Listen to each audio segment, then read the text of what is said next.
Wirecard wowed Europe with promises of tech superstardom, billed as the new PayPal and trusted with billions.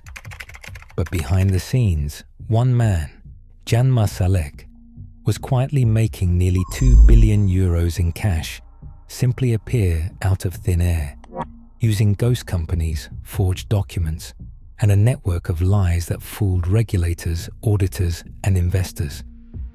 When the truth came out, the money was not missing. It had never existed. How did so many fall for it? And who exactly was Marsalek, the mysterious executive who vanished just as the empire collapsed? The answers reveal a financial thriller more explosive than anyone imagined. Wirecard's name flashed across trading screens as the pride of Germany's tech scene. By 2018, the company had muscled its way into the DAX 30, rubbing shoulders with giants like Siemens and Adidas. The German press called it the PayPal of Europe, a homegrown answer to Silicon Valley, promising to transform digital payments across the continent and beyond. Investors piled in, driving Wirecard's market value above 24 billion euros. Pension funds and blue-chip managers treated its stock like a golden ticket. The company's headquarters in Aschheim, just outside Munich, became a symbol of the new digital era. For years, Wirecard thrived in the shadows of traditional finance. While major banks shied away from risky sectors, gambling, online casinos, and adult entertainment, Wirecard embraced them. It built its fortune handling transactions that others would not touch, using this niche to fuel rapid expansion. The company's growth numbers dazzled, with double-digit annual revenue increases, a customer base stretching from Berlin to Bangkok, and profits that seemed to defy gravity. Each quarterly report promised another leap forward. The excitement was not just in the numbers. Wirecard's executives spoke the language of disruption, pitching themselves as the vanguard of European fintech. Markus Braun, the CEO, appeared on magazine covers, touting a cashless future powered by Wirecard's technology. The company snapped up smaller rivals, bought Citi's prepaid card business, and announced partnerships with global airlines and retailers. Every move was met with applause from the markets. When Wirecard entered the DAX in September 2018, it was not just a corporate milestone, it was a national event. Politicians praised the company as proof that Germany could compete with Silicon Valley. The financial press marveled at the stock's meteoric rise, which had outpaced even Deutsche Bank. For a brief moment, it felt as if nothing could go wrong.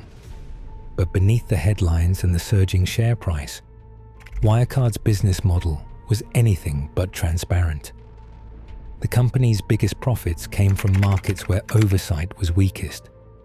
Its most lucrative partners operated in places few outsiders could visit, let alone audit. Yet, as long as the numbers kept climbing, few wanted to ask hard questions. Wirecard's success story became a shield, deflecting scrutiny and giving cover to risks that would soon prove catastrophic. Jan Marsalek operated in plain sight, yet almost nothing about him was what it seemed. Born in Vienna in 1980, he dropped out of school and joined Wirecard at just 20 years old, hired for his technical skills and audacity. In his first months, he nearly crashed the company by routing all payment traffic through his personal computer, an early warning of both his confidence and his disregard for boundaries. By the time he was named Chief Operating Officer in 2010, Marsalek had become the company's secret weapon, fluent in code, comfortable in boardrooms, and always 2 steps ahead of his rivals. Marsalek's world was a blur of private jets, encrypted phones, and late-night meetings in Munich's most exclusive bars.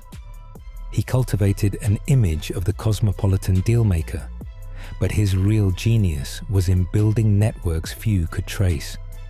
He moved between continents with ease, brokering relationships with obscure payment processors in Manila, Singapore, and Dubai. These connections would later form the backbone of Wirecard's most lucrative and least understood operations. Colleagues described him as both charming and unsettling. He could switch from technical jargon to small talk in a heartbeat. But he rarely revealed anything of himself. Marsalek surrounded himself with loyalists, rewarding them with bonuses and invitations to lavish parties.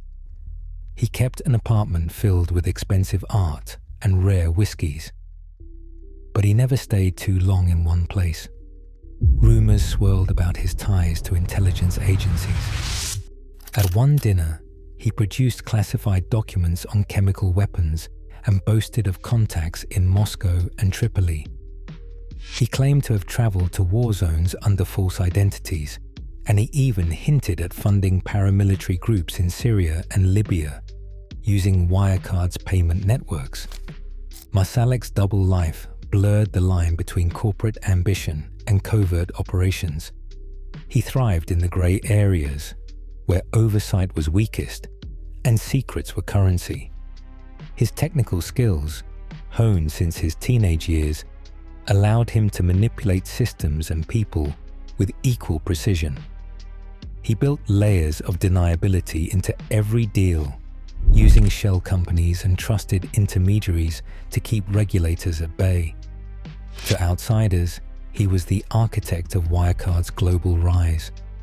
To insiders, he was the man who made impossible numbers appear on the balance sheet and who made inconvenient problems disappear overnight. As Wirecard's profits soared and its reputation grew, Marsalek's influence only deepened. He became the gatekeeper to the company's most sensitive operations, the fixer who could solve any issue, legal, financial, or otherwise. Yet behind the charm and the tailored suits, he was always preparing for the day the music would stop. Escape routes, false passports, and encrypted backups were part of his daily routine. For Marsalek, every success was just another move in a much larger game, played in the shadows where few dared to look. Wirecard's numbers looked untouchable, but the secret to their success was buried in a maze of shell companies and forged documents. The core of the scheme was simple on paper. Money supposedly flowed from merchants in high-risk industries, online gambling, adult entertainment, and unlicensed e-commerce, through a network of so-called third-party acquirers in Asia. These partners, mostly in the Philippines and Singapore, were little more than empty rooms. Some had a single desk, a mailbox, or a phone line that never rang. Yet on Wirecard's books, these ghost offices generated hundreds of millions in annual revenue. To keep up the illusion, Marsalek's inner circle manufactured entire paper trails. Transactions that never happened were entered into ledgers. Fake invoices and contracts were drawn up to show business with non-existent clients. The real magic came with the cash. Wirecard claimed that profits from these phantom deals were held safely in escrow accounts at 2 Philippine banks. The company produced screenshots of bank balances, stamped statements, and trustee confirmations, every detail tailored to satisfy auditors' checklists. But every document was a forgery, crafted with the precision of a counterfeiter. Excel spreadsheets were backdated, digital signatures copied and pasted, and logos lifted straight from real bank forms. Most of Wirecard's reported profits, sometimes more than half, came from these third-party arrangements. The numbers were so large that they dwarfed the company's legitimate European operations.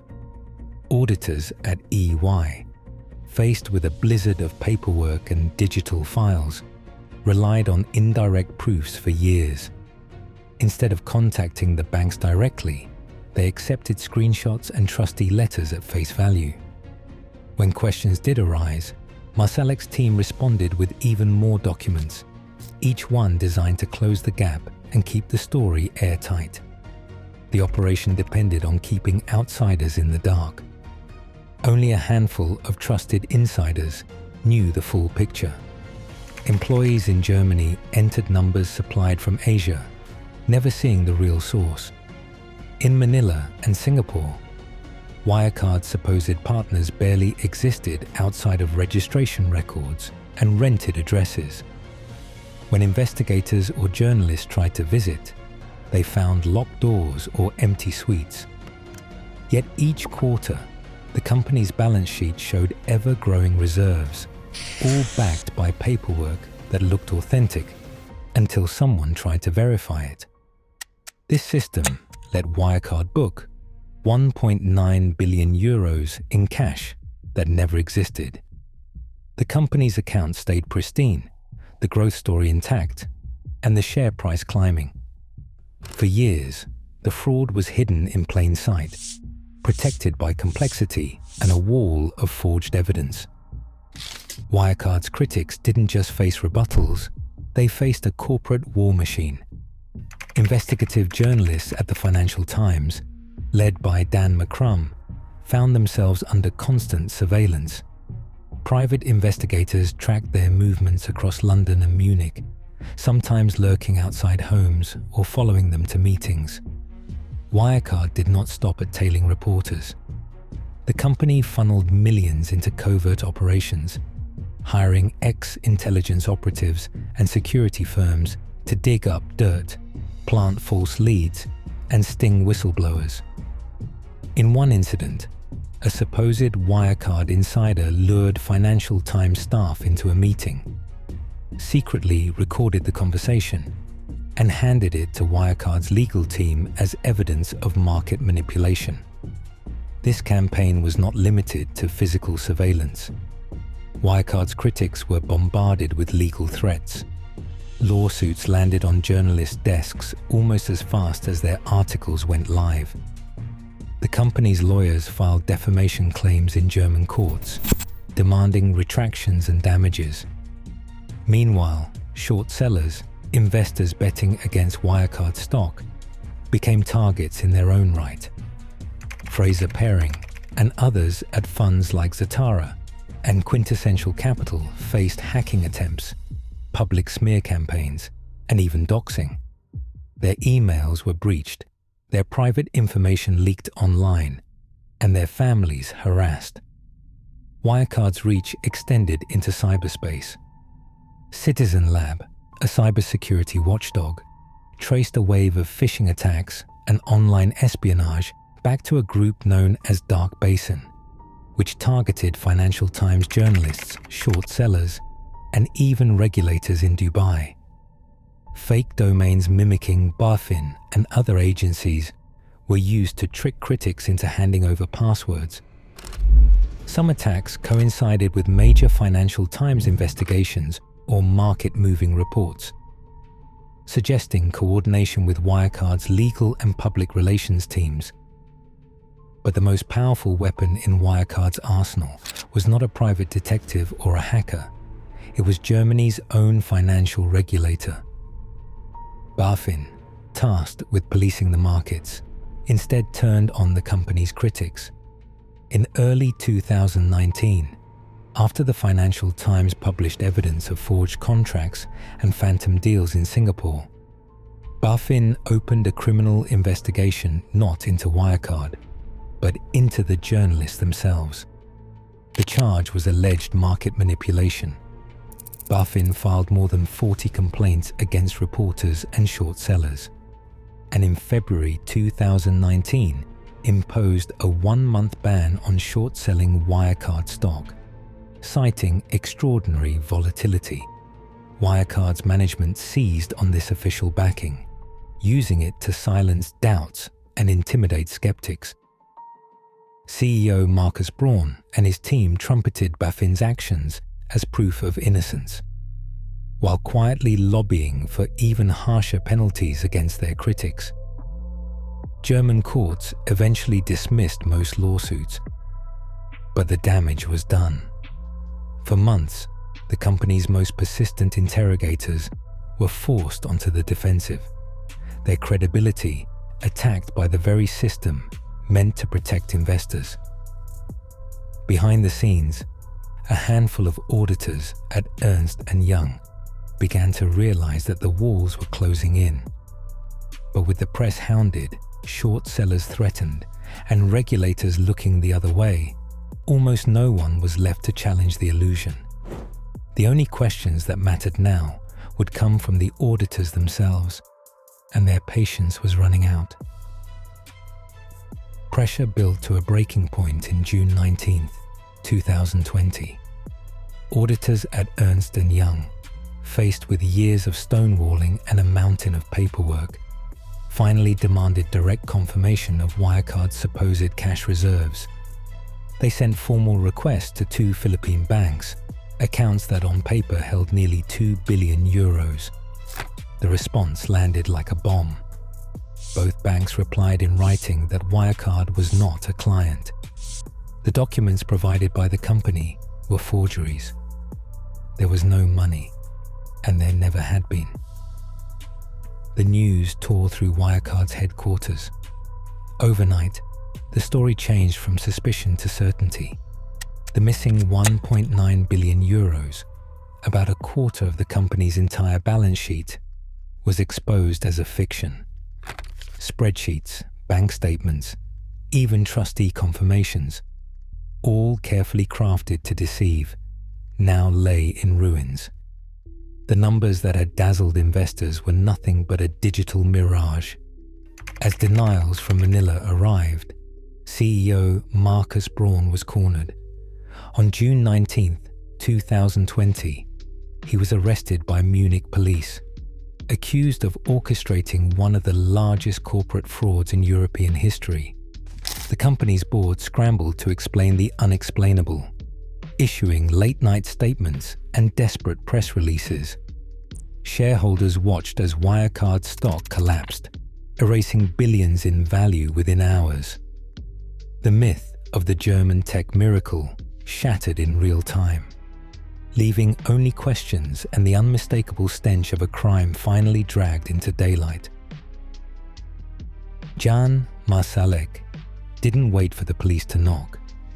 On June 19, 2020, just hours after the missing billions became public, he boarded a private jet out of Munich. Flight records listed Manila as the destination, a final act of misdirection. In reality, the plane touched down in Minsk, Belarus. From there, Marsalek slipped across the border into Russia, vanishing into a country known for shielding men with secrets to sell. Interpol issued a red notice, but Russian authorities showed no interest in handing him over. Intelligence files from Austria and the United Kingdom cite Marsalek's ties to the GRU and FSB, and by late 2020, investigators tracked him to safe houses in Moscow. He adopted new aliases, changed his appearance, and reportedly advised Russian security services on financial operations. Western agencies traced his network to the Wagner Group and even to surveillance plots in London, but every lead ended at the Kremlin's door. While Marsalek disappeared, the fallout hit everyone else. Wirecard's collapse wiped out over 20 billion euros in market value. Retirement funds, university endowments, and small investors saw their savings gutted overnight. Pensioners in Germany, teachers in Austria, and city governments across Europe were left holding worthless shares. The company's insolvency triggered lawsuits from Dublin to Dubai. Calls for regulatory reform echoed through Berlin and Brussels as politicians demanded answers from BaFin and the European Central Bank. Wirecard's story closed with Marsalek still at large, the money gone, and the world left to reckon with a system that let a single man slip through every net. The pursuit continues, but so does the debate over how much trust any investor or citizen can place in the guardians of global finance. Even now, European regulators scramble to restore faith in a system that missed 1.9 billion euros, vanishing in plain sight. As digital finance grows, so do the shadows, exploited by those who know how to bend trust into profit. The next fraud will not look like Wirecard, but unless scrutiny keeps pace with innovation, it will be just as invisible until it's too late. What do you think? Drop your thoughts below.